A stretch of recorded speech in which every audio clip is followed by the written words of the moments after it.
Are you coming to the tree where they strung up a man? They say murder three. Strange things that happen here. How stranger would it be if we met at midnight in the hanging tree? Welcome to Strange Things, broadcasting from the Arkanasa Radio Studios in Laredo, Texas.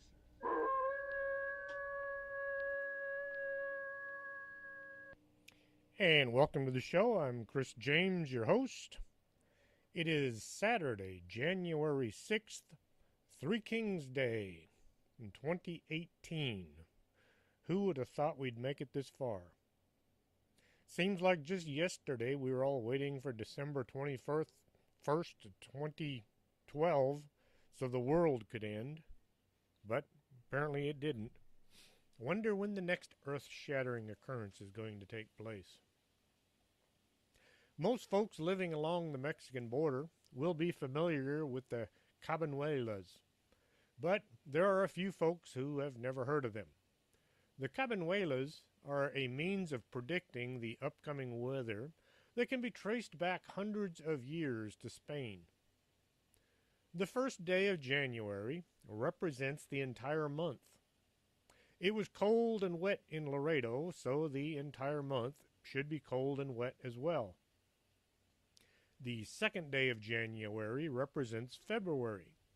It was cold and wet on the 2nd, so February should be cold and wet month as well. The 3rd is March, and the 4th is April. Today it is pleasant, cool but not freezing. This tells us June should be a nice month. Not hundreds of degrees like usual here in the south. According to the weather forecast for the rest of the month, we should have a nice year ahead of us. July and August should be nice enough for our grass to actually be green all summer long, and instead of that burnt brown look that it had last year. Now, the weather folks say there's no truth in the Cabañuelas. They can't get them to work in a laboratory, so therefore they're just superstition. Well, let's just see how the year unfolds. If we have a nice cool year, which I'm kind of praying for, then the Cabañuelas are true, and the scientists are wrong once again. Last year we had a hot few days around the 7th and 8th of January, and, well, look how the weather turned out last year. Okay, ghosts. What are they? The dictionary tells us a ghost is a spirit of a dead person, especially one that is believed to appear to the living in bodily form or to haunt specific locations. In some cultures, ghosts are looked at as another plane of existence. In Japan, your dead ancestors are revered. According to traditional Japanese teachings, all humans have a spirit or a soul, which they call a Raikon. When a person dies, the Raikon leaves the body and then has to hang out in a form of purgatory.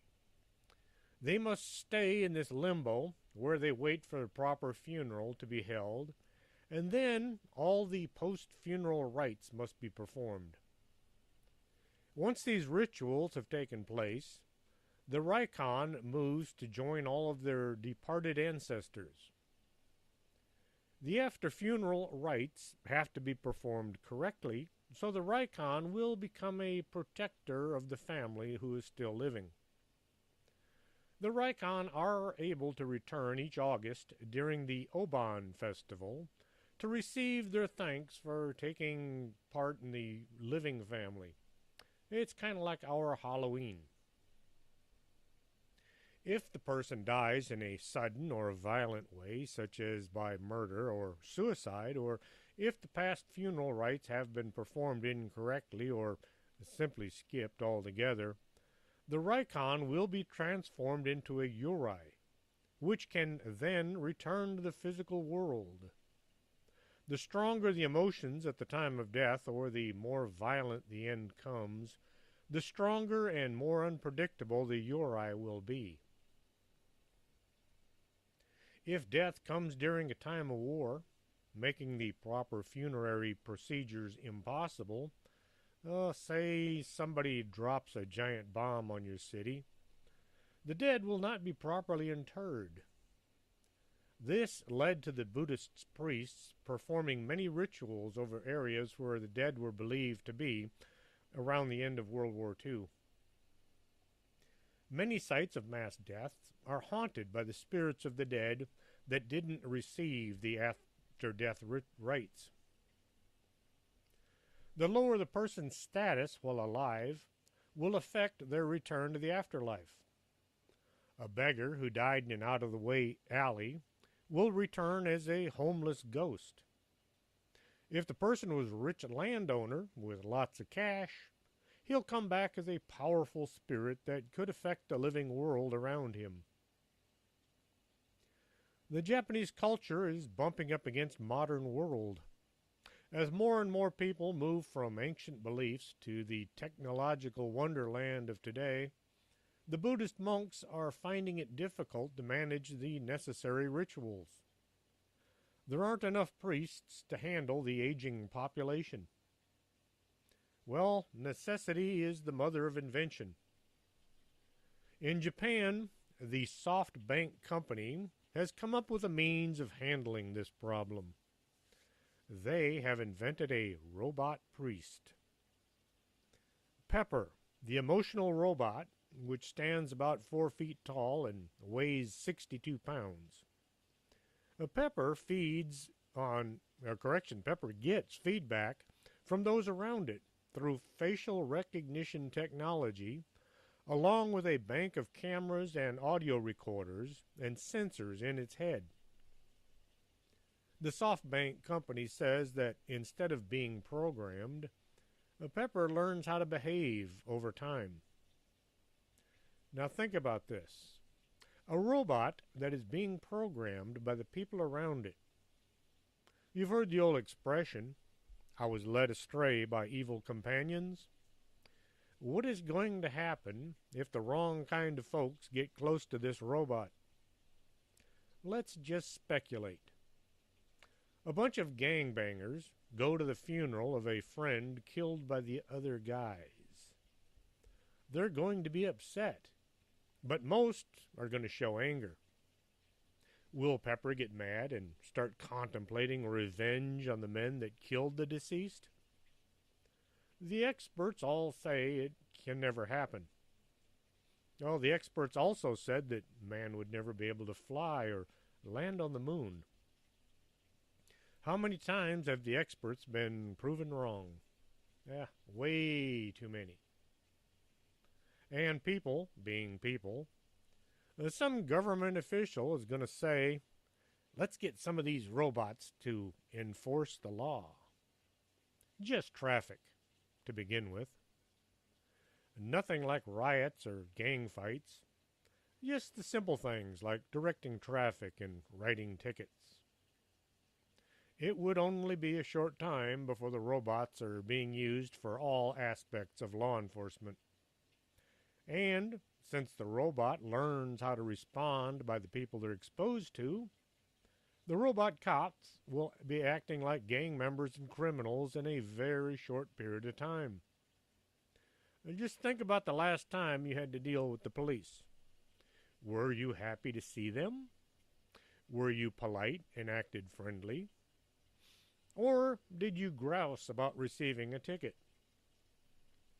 Coming to the world near you, The Terminator in real live action. Now try to look forward to 2018 with some positive thoughts. Back to the robot priest.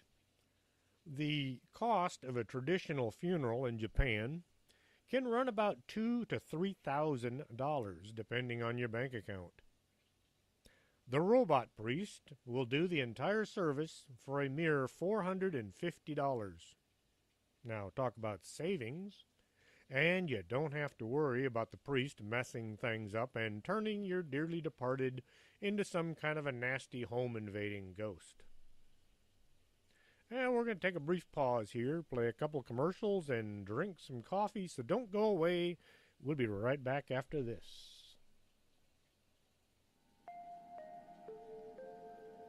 You're listening to Arkanasa Radio.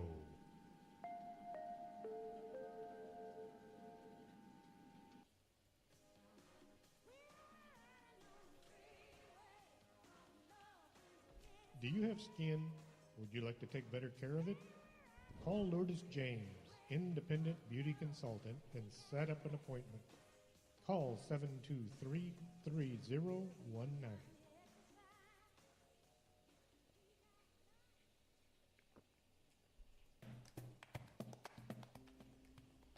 Coffee, nectar of the gods.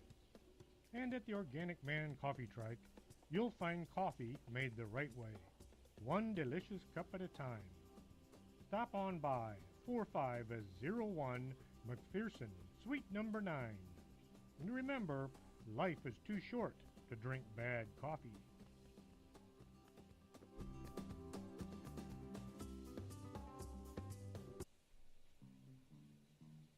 If your vision isn't what it used to be, and you're not sure you're seeing Bigfoot or just your neighbor mowing his lawn, stop on by Del Norte Optical, 107 Calle del Norte, just across the street from the Embassy Suites. You should be able to see what you're looking at.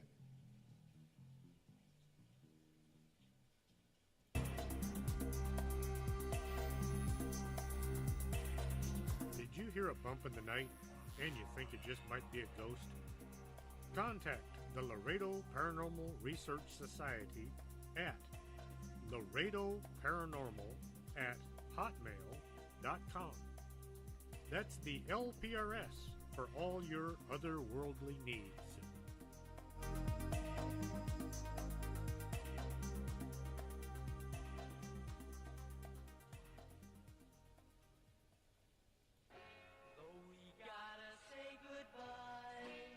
No, don't say goodbye. Stay with us. This is Arkanasa Radio. Quédate con nosotros. Estás escuchando Arkanasa Radio.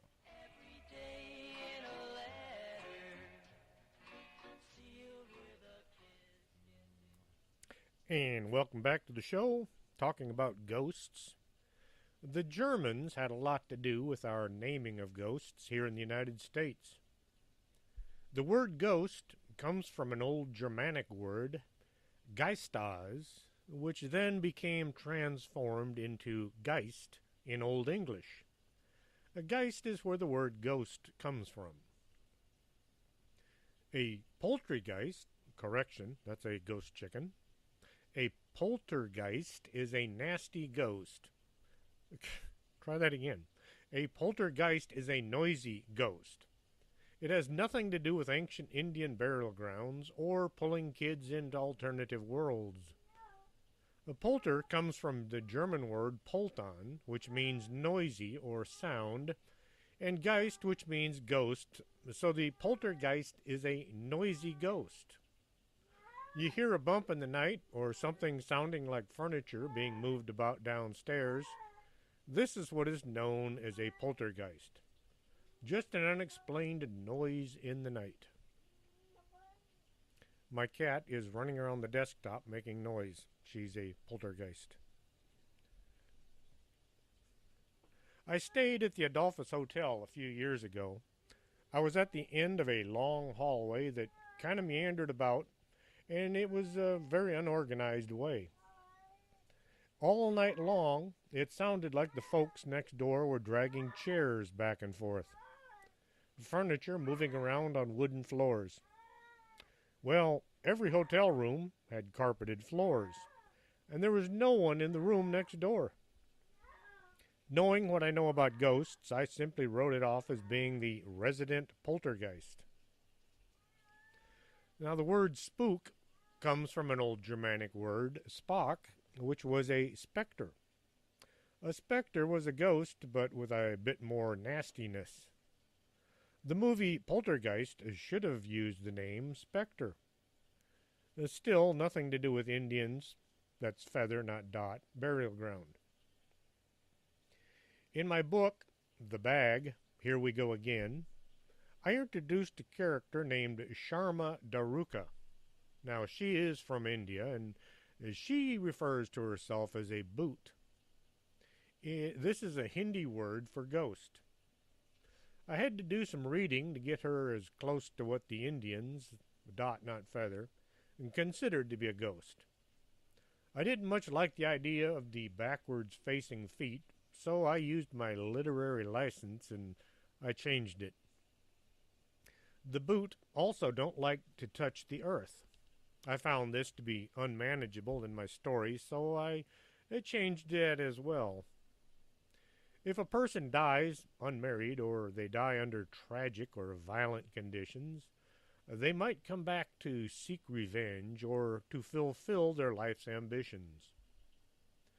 The main character in the book, Pam Bogus, does some reading, and she discovers that Indian ghosts can become violent and even kill people. She learns this only after inviting Sharma into her home.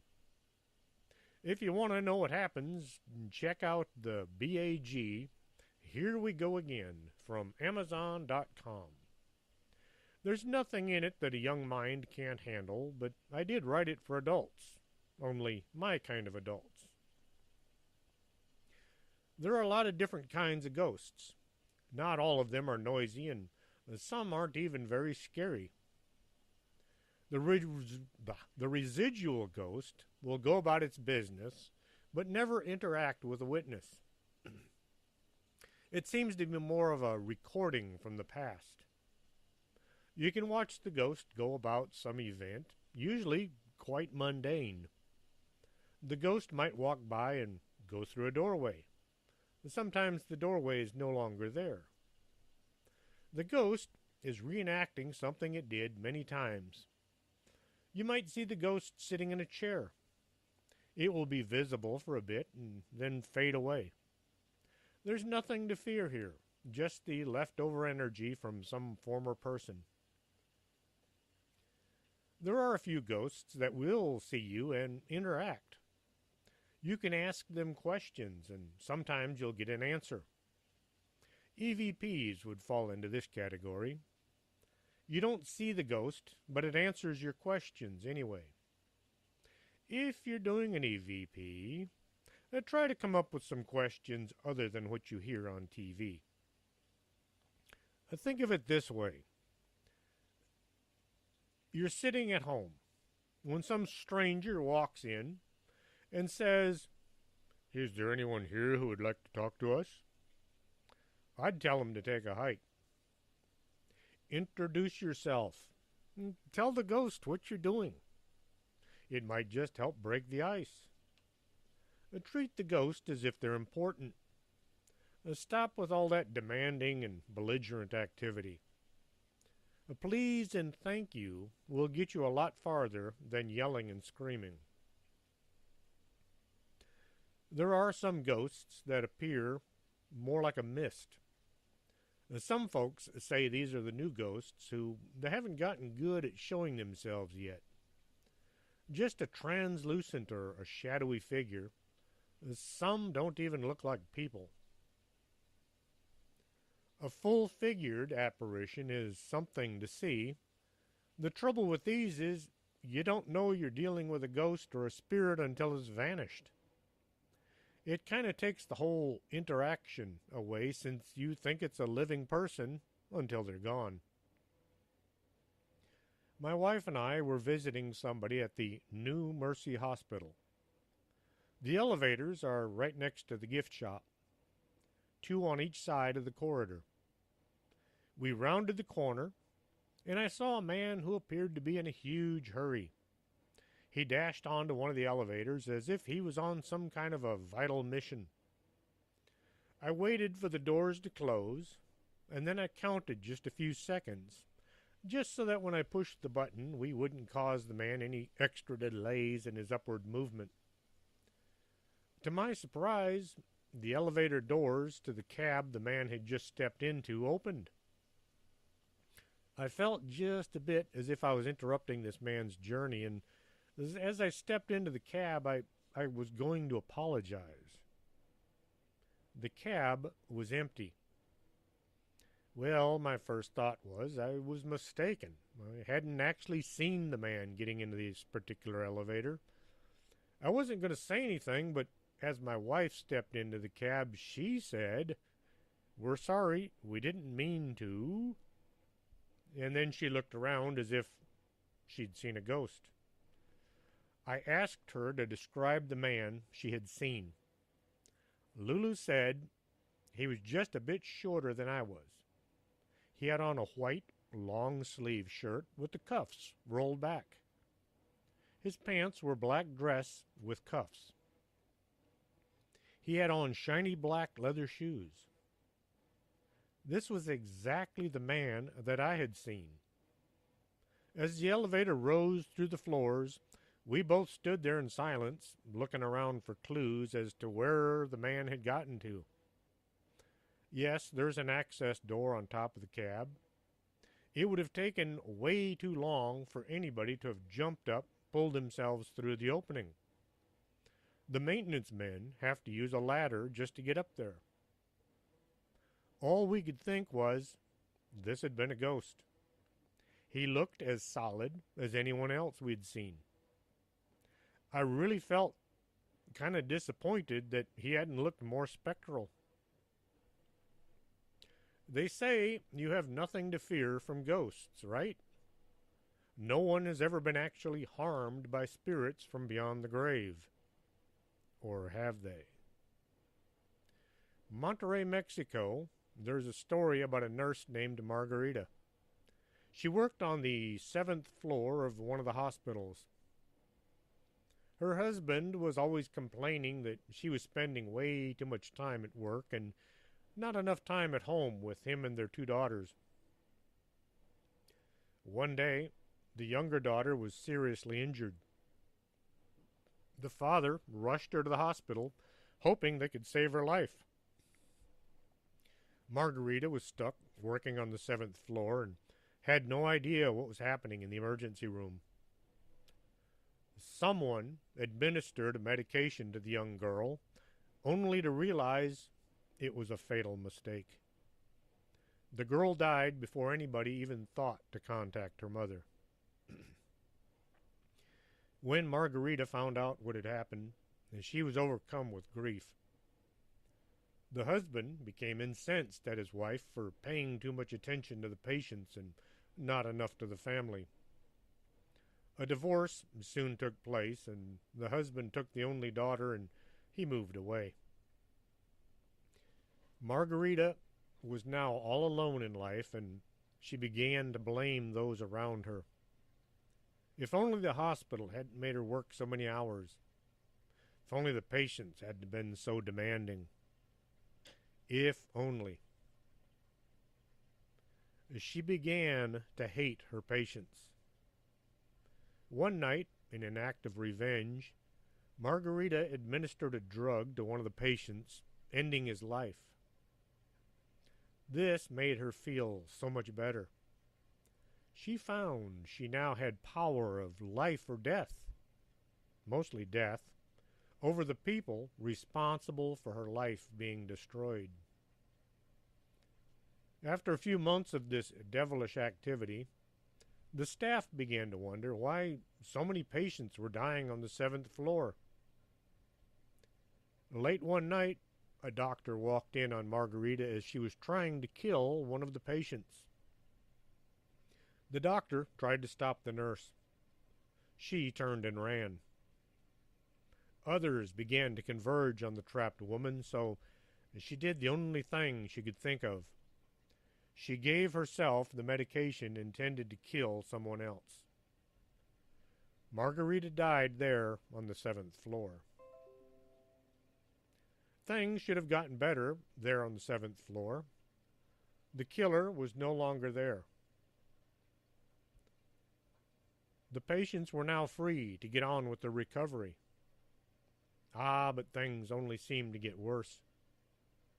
Patients continued dying at an alarming rate. The 7th floor was far surpassing any other floor in the casualties. One night, A scream filled the air. The nurses went running to see what was causing the disturbance. In one of the rooms, they found a man fighting for his life. A nurse, dressed in a ragged uniform, was trying to shove a hypodermic into the patient. As the nurses stood there frozen in place, the spectral image faded from sight. The administration closed the 7th floor. No one was to use it ever again. They never said why, only the floor was from then on off limits to everyone.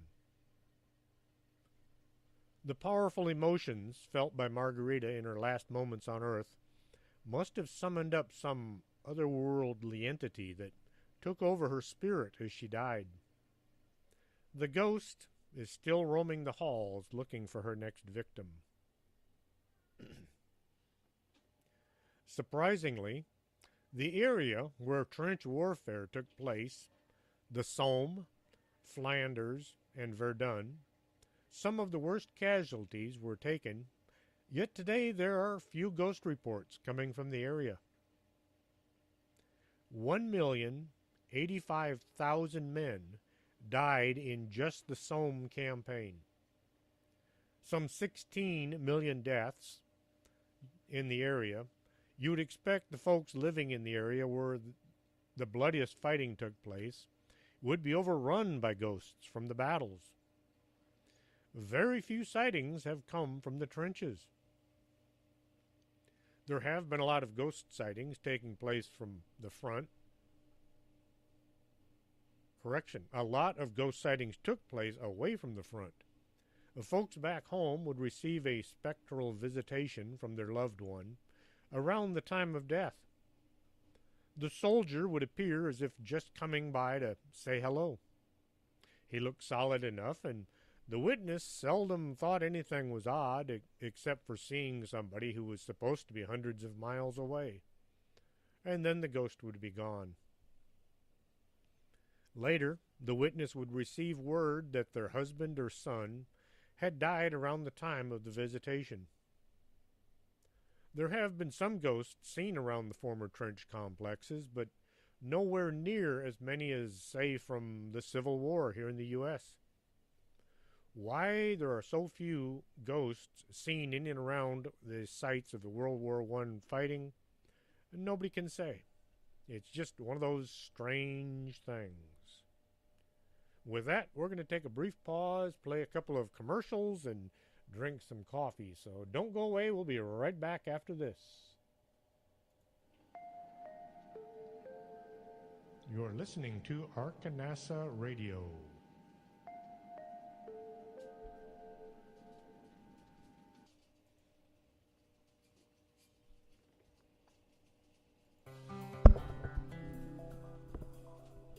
Are you taking care of your skin, or are you going to wait and see how time treats you?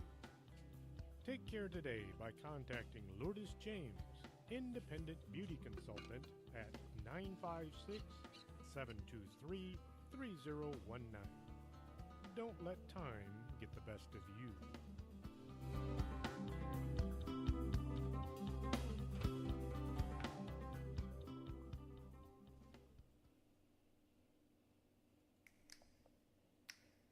Coffee makes the world go round, and around here we have the Organic Man Coffee Trike, 4501 McPherson, Suite number 9.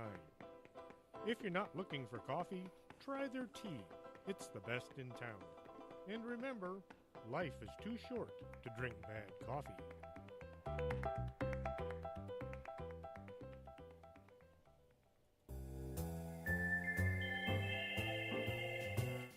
If you need to squint and hold things out at arm's length to see them, maybe you should get your eyes checked. Del Norte Optical, 107 Calle del Norte, is right across from the Embassy Suites. Stop squinting and start seeing.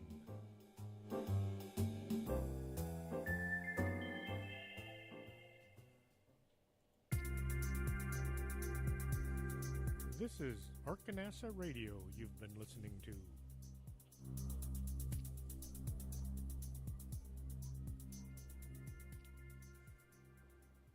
And welcome back to the show.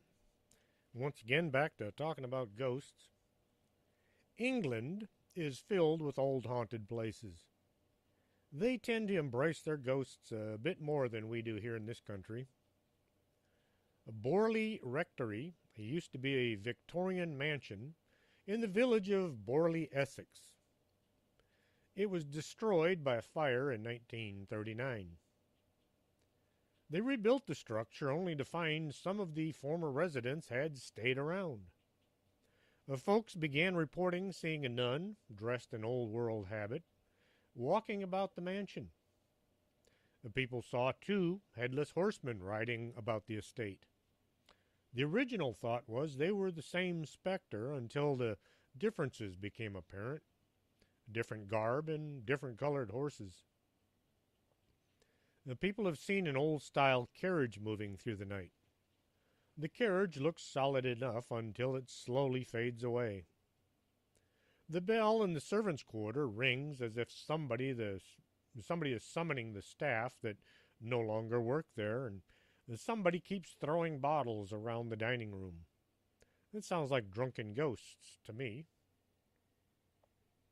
In Stockholm, Sweden, they have a ghost or phantom subway train. It is called the Silverpillen or Silver Arrow. If you're standing at a station waiting on your ride and a train should stop in front of you that looks wrong, say to begin with there are no advertisements stuck to the sides, or the cab looks just a little creepy or a little eerie, you look in the window and the people inside don't look right, well, whatever you do, don't board the train. It is said you will join the undead as they go trundling down the line, never to reach their destination. The only exit will be at Camelinge, a station of the dead. This is an actual subway station that was abandoned long ago. The only folks using it today are the dead. The Silverpillen, or Silver Arrow, was an experimental train built back in the 90s. It wasn't very well accepted, and soon the rail system just stopped using it. It has gained a frightening reputation, and to this day it is said it haunts subway workers who are working in abandoned tunnels any time they're trying to work down there. Some ghost trains are heard but never seen. In Ireland in 1924, two men were waiting at a railroad station when they heard the sound of an approaching train. They got ready to board the train as soon as it had stopped at the station. The sound grew a bit louder, and then it began to fade away. They looked at each other and then back at the tracks, trying to figure out what had just happened. Shortly, a signalman came from the station. When questioned about the ghost train, he simply said, "Oh yes, it comes through now and again." Now, how is it possible to have a ghost of an inanimate object? Well, there are ghost ships and ghost cars. How about ghost animals? Yep, people report seeing ghosts of horses, such as the Headless Horseman of South Texas. Back in the 1800s, parts of Texas were pretty much wild and lawless, attracting all manners of thieves, murderers, and other ruthless outlaws.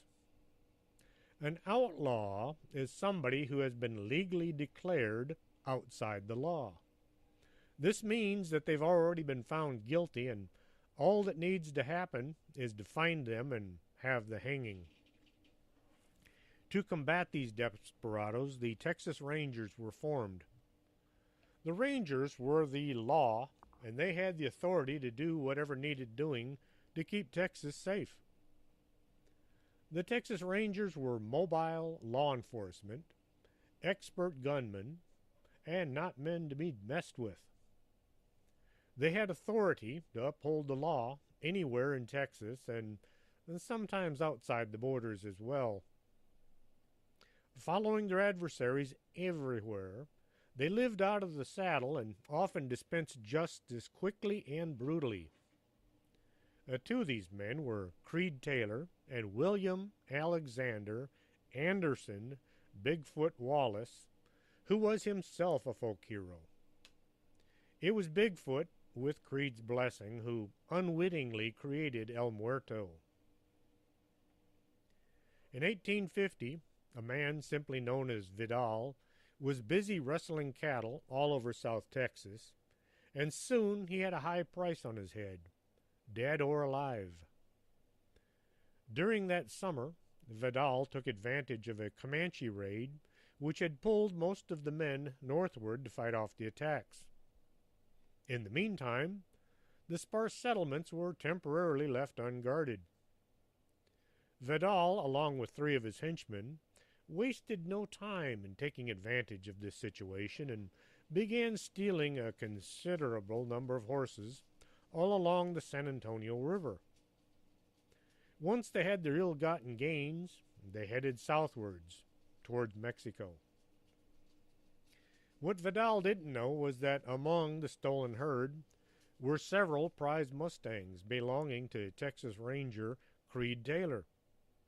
Creed's ranch lay west of San Antonio and not far from the headwaters of the Nueces River, in the thick of the bandit territory.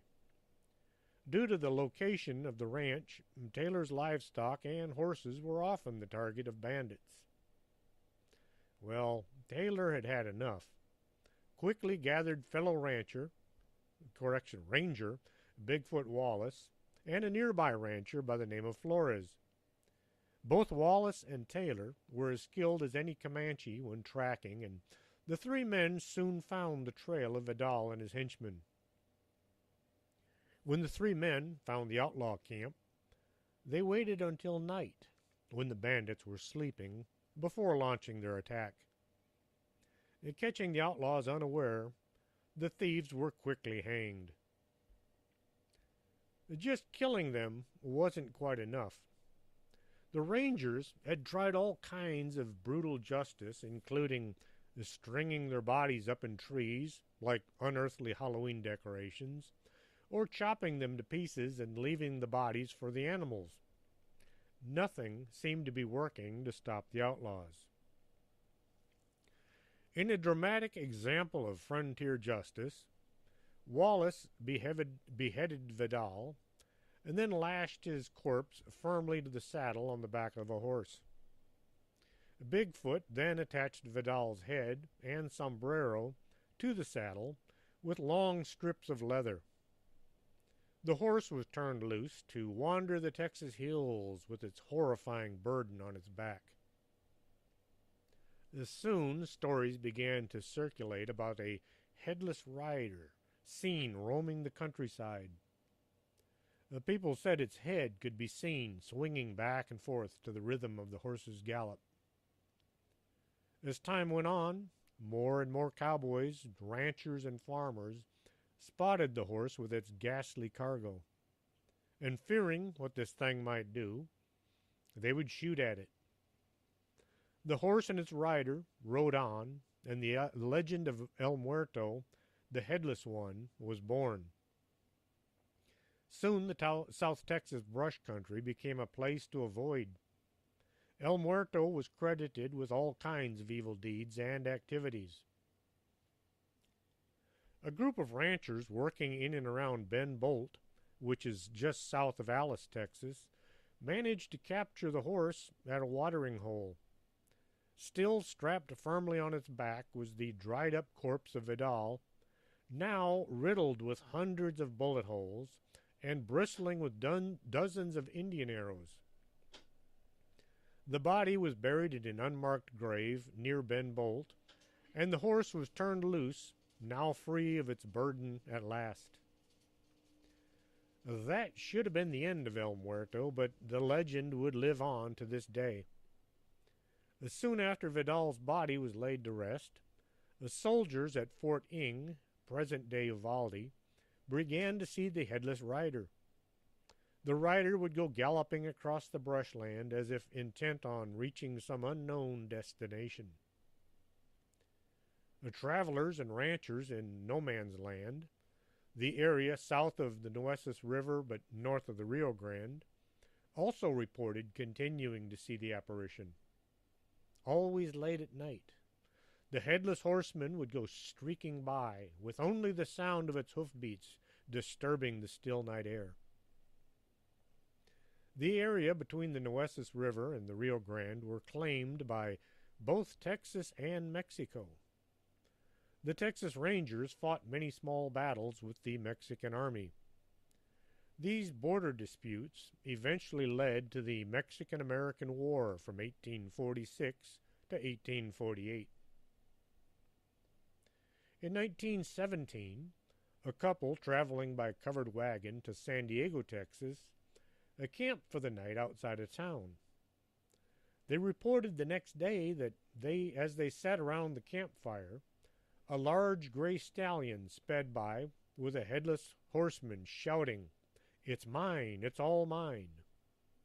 The sound seemed to be coming from the detached head hanging from the saddle. Another sighting of the headless rider was reported near Freer, Texas in 1969. The legend lives on, and still today many people report seeing the headless rider galloping through the mesquite on a clear moonlit night in South Texas. If you're traveling through this area and you do spot the horseman, give me a call or send me a text. I'd be interested in hearing some more of this. There are many ghost stories out there. Some of my favorite come from wartime incidents. We called it the Vietnam War, but in Vietnam, they call it the American War. In Vietnam, a squad of men became lost in the jungle. This was a common enough occurrence, since the men in charge were usually just as young and inexperienced as the men they led. As the men tried to maneuver their way through the darkness, they discovered that the enemy was moving in on them. Nobody goes into the army to die. You join, or get drafted, wanting to come out the other end. These men began to worry the enemy would soon find them, and their future was looking very grim. They carefully picked their way through the thick jungle. After everyone was beyond exhaustion, they paused for a brief rest.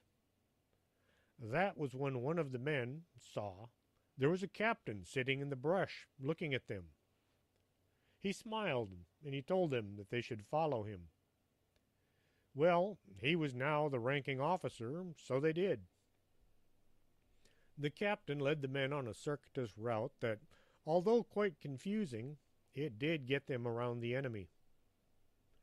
After a few hours, the men managed to stumble into their camp. They were all so tired they simply collapsed. Nobody was able to say if or when the captain had left them. The next morning, the squad leader went in search of the captain, intent on thanking him for saving him and his men. He checked with all the other soldiers around, but nobody could tell who the captain had been. At a loss as to what to do, but really wanting to show his appreciation, the soldier went to the command tent to inquire as to the identity of the captain. The commanding officer told him there had been a captain that looked just like the man he described, only the captain had been killed several months previous. It sounds as if even after death, this captain wanted to get his fellow soldiers home in one piece. I've heard a few skeptics say, why are all the ghosts only seen in old creepy mansions? Why don't we have ghosts in new buildings? Well, the Laredo Paranormal Research Society have done a few investigations in new buildings with some interesting results. The Laredo Energy Arena, there's a ghost hanging out near the ladies' room on the upper floor. It even goes so far as to flush the toilet and turn on the sink. As far as anybody knows, nobody has ever died in the arena. Most people think of ghosts as looking like something from Halloween. How do you know you've never seen a ghost? After all, our ghost sighting had looked just like a regular person. Luciano Guajardo, the librarian in Laredo from 1961 until he retired in the 80s, said, "There are two kinds of people in this world, those who believe in ghosts and those who do not. If those of you who believe in ghosts were asked to tell why you believe, it would take hours, maybe 2 or 3, for you to tell why you believe in ghosts. Those that do not believe, it would take maybe 3 or 4 seconds. All you could say is, I don't believe in ghosts because I've never seen one. How do you know you've never seen a ghost? How do you know the man or woman you see standing on Santa Maria Street corner is not a ghost? Border Patrol agents see lots of things they can't explain, but they don't always tell others what they saw. Don't need people thinking you're crazy or weird, at least for the first 20 years of your career. Then things get a little different. You stop worrying about others. You've passed the point of being concerned because you're now just a few bad days away from handing in your badge and going home. A friend of mine and fellow retired agent, Rocky Elmore, has some very interesting ghost stories. Before we get into that, I'm going to take a brief pause, get some coffee in me, and play a couple commercials. So don't go away. We'll be back in just a minute. You're listening to Arkanasa Radio.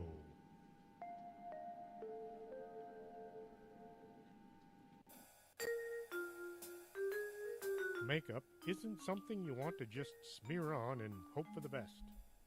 You might come out looking like Lon Chaney. Call Lourdes James, independent beauty consultant, and get a free makeover to see how makeup should be done.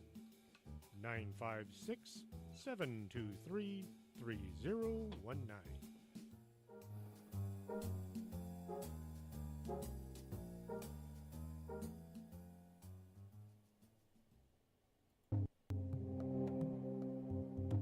Back in 1776, someone said, "Give me coffee or give me death."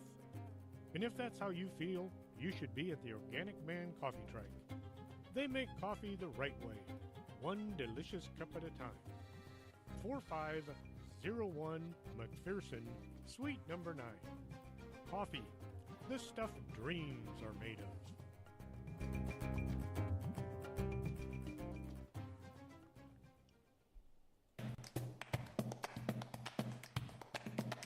Did you go out UFO hunting and couldn't focus on the sky? Swing on by Del Norte Optical, 107 Calle Del Norte, right across from the Embassy Suites. That's not a weather balloon, that's a flying saucer.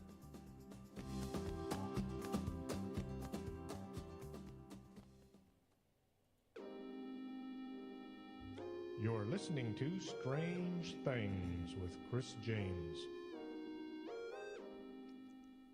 And welcome back to the show. Be sure and check out themajesticalcryptid.net for all your cryptozoological needs and questions. And now back to Rocky's story. Agents out in the Otay Mesa have been seeing a ghost that is hanging out near a gate. Gates are places to stop and look. Some aliens use gates to climb over since it's easier than climbing the fence, and the smugglers use gates as landmarks so their load will know where to wait. Late one night, an agent who was operating a scope truck stopped to open the gate. He was going to drive in and set up and see what he could see. He got out of his vehicle, and as he was unlocking the gate, he saw a young girl was there in the brush. She looked to be only 3 years old and had on an old-style white gown. Her skin was pale white, but there was only a black hole where her face should have been. She looked way too creepy to be real. The agent ran back to his vehicle. As he turned at the door, he saw the girl was now right behind him. She had covered about 100 feet in mere seconds. The agent decided it was time to get out of there, and quick. He threw his truck into reverse and somehow managed to slam into a tree. I wonder how the memo read. Dear Chief, no one was as surprised as me. That's an inside joke that only other agents should get. 3 days later, the agent resigned. He said the ghost was the reason he was leaving. Now I remember the day Agent Luis Santiago died while chasing a group of aliens out in California. March 28th, 1995. The supervisor read the announcement at the beginning of our shift. The agent had either fallen or been pushed from a cliff. I never met Agent Santiago, but Rocky was his classmate and had worked with him. The night the agent died, Rocky had been scheduled to work with him, but he'd called in sick. As Rocky was at home trying to recover, his radio began making weird noises. He checked, but there was nothing wrong with the handheld, and it was turned off at the time. The next day, Rocky discovered his radio was acting up at the exact same time that Santiago had died. 12:02 a.m. That would be creepy by itself, but it was only the beginning. Agents were laid in, that's a term for hiding and waiting, when a group of aliens actually walked up to them and they turned themselves in. This is bizarre activity, but not that unheard of.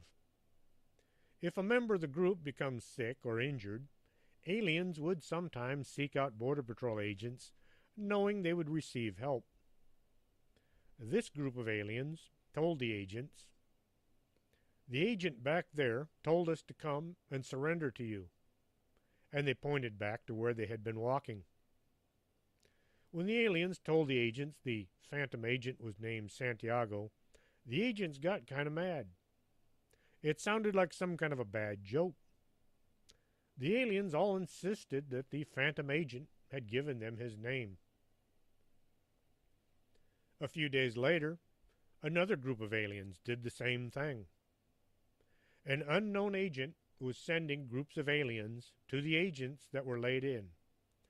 The description of the unknown agent always matched Agent Santiago's description. Well, people began to say there was a ghost agent working the brush near the cliff where Lewis had died, and he was making arrests.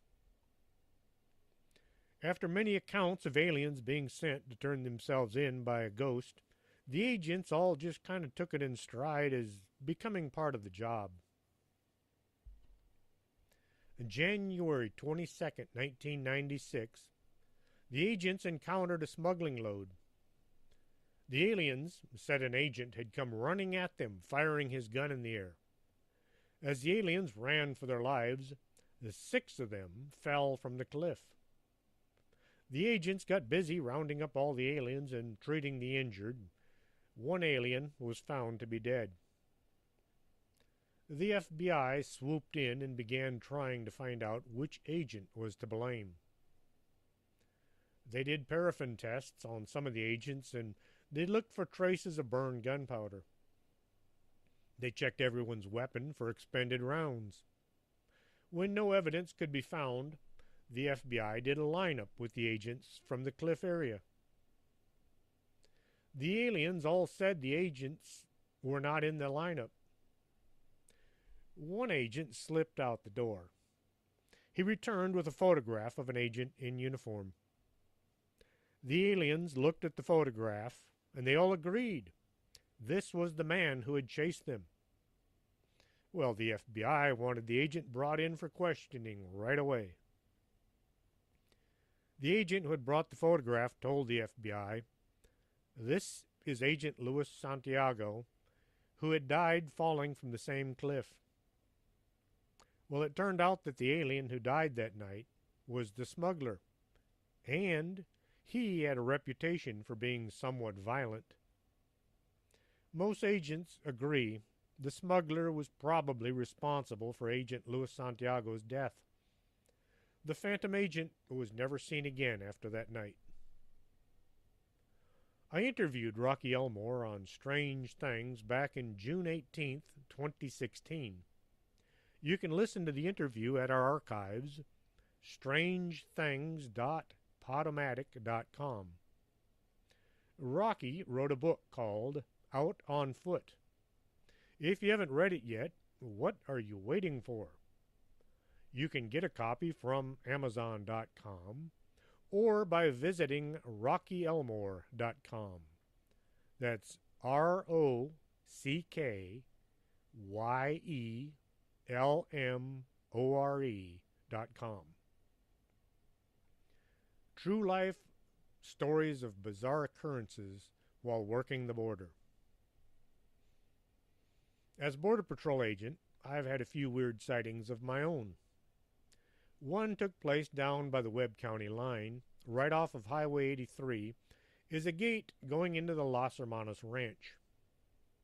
On slow nights, I would back up to the gate and watch the road for anybody sneaking across from Mexico. The aliens would cross the highway, and then they'd run over to the gate. I was out of sight, and on many occasions the aliens would come right up to my vehicle before knowing I was there. These were called brushwalkers.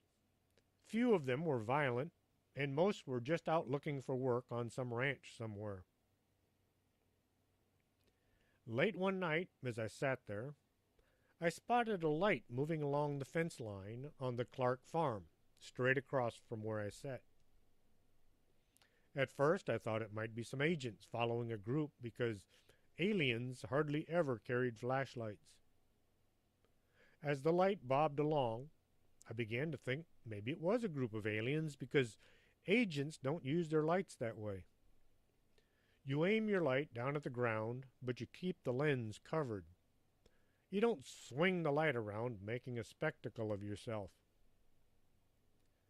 The light came right up to the fence, which was a deer fence. The light never slowed down. It crossed where the fence was and then turned to the right, heading south along the highway.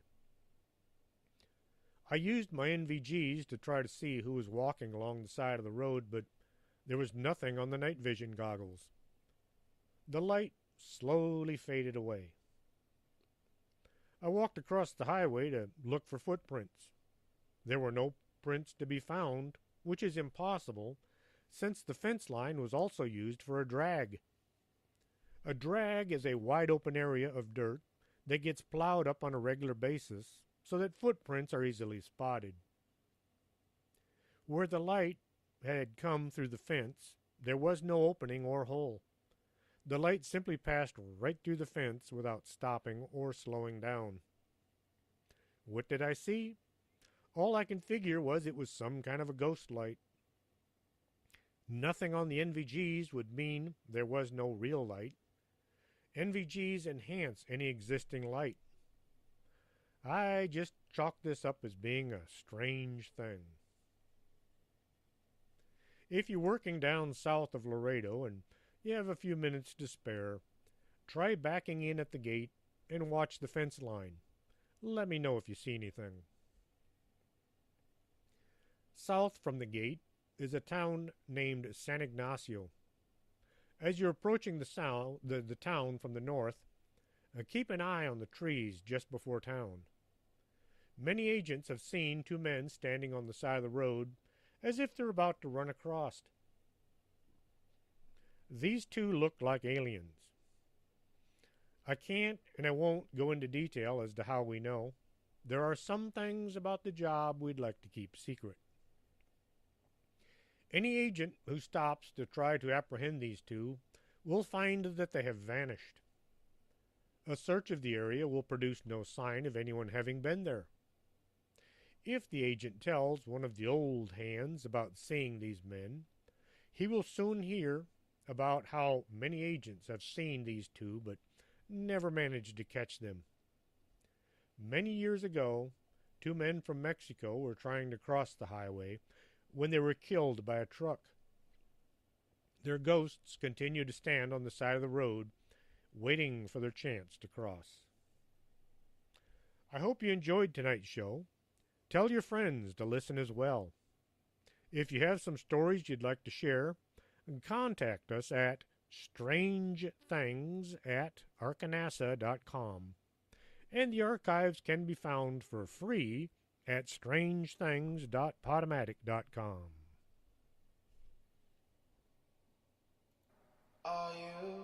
Are you coming to the tree where they strung up a man, they say murder 3?